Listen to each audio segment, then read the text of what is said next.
Hello friends good morning मु बर्तमान अच्छी गाँव अच्छी गाँ पर आसती तो बिल बाड़िया आसती आपण मानक देखी जे आपण मानक देखी क्यों गुड़े भाव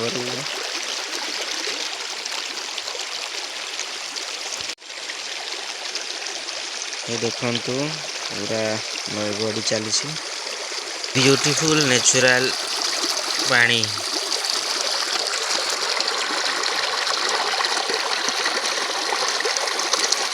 तो स्नेल कौन भाव जाऊँगी स्नेल ये हूँ गेंडा इंग्लिश रे स्नेल कहते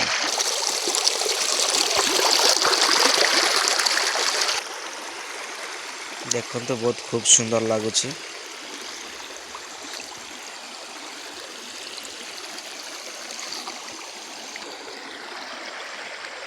बर्तमान मु आ गोटे सुंदर जिनसा देखी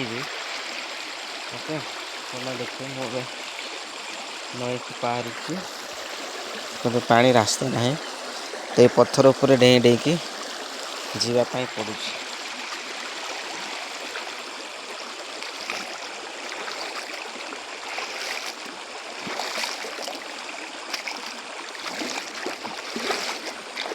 बर्तमान मैं क्रॉस कर सारी ये देखो तो गाँव परिस्थिति गाँ रास्ता कोई बड़ी परिस्थिति देखो वर्षा दिने आउ जमा जाई हेबनी आप देखिले तो आम पछक देखो देखा जाऊ मन तो वर्षा दिने जीवा आसवाई बहुत कष्ट माने पादरे चलिकी जावाई पड़े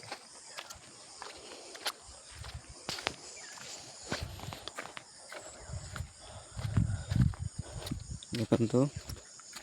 धान रुआ काम चली सकाल सकाल मुझे आसती आपण सुंदर दृश्य मु देखा जोटा कि गाँव नेचुरल व्यू देखो बाड़ दे तला पकई तो बाड़ दे घर गाई न खायापी बट तला ए तली सारी से बाड़टा रही जाइए गोटे छोट पोखरी देखी से सुंदर भाव में कई फूल फुटी सकाल सकाल आसू देखिले बहुत माने मो चेहरा मुँह को हस फुटेदेला ये देखु छोट पोखरी रे केते सुंदर फूल कई फूल देखिए देखो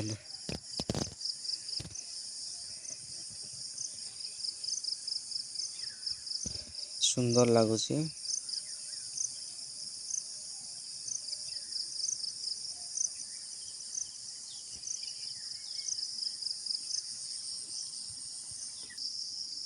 पुणी मु देखु एपटे देख वाह खूब मस्त लगुच ये देखु गेंडा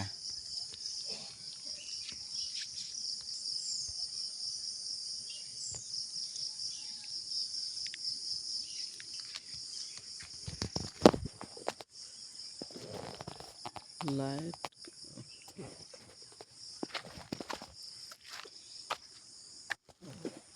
बर्तमान अपन सुंदर फूल देखली केमती कौन लगे कमेंट माध्यम देवे मु बर्तमान जाऊँगी घर को एपटे पहाड़ थंब परका जो लगुच से कमटा आम करूँ वर्ष 2 वर्ष हो गला 2 वर्ष पूर्व मुझे पुणी ये जगह को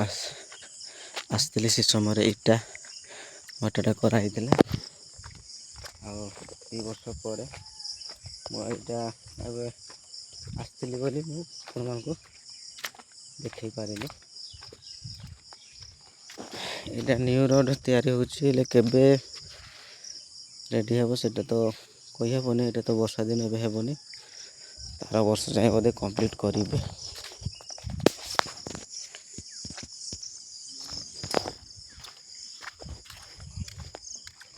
ଗାଁର ଦୃଶ୍ୟ ଆପଣଙ୍କୁ କେମିତି ଲାଗିଲା ଟିକେ କମେଣ୍ଟ ଆଉ ମାଧ୍ୟମରେ ଟିକେ କହିବେ। ରହିଲି, ଥ୍ୟାଙ୍କ ୟୁ।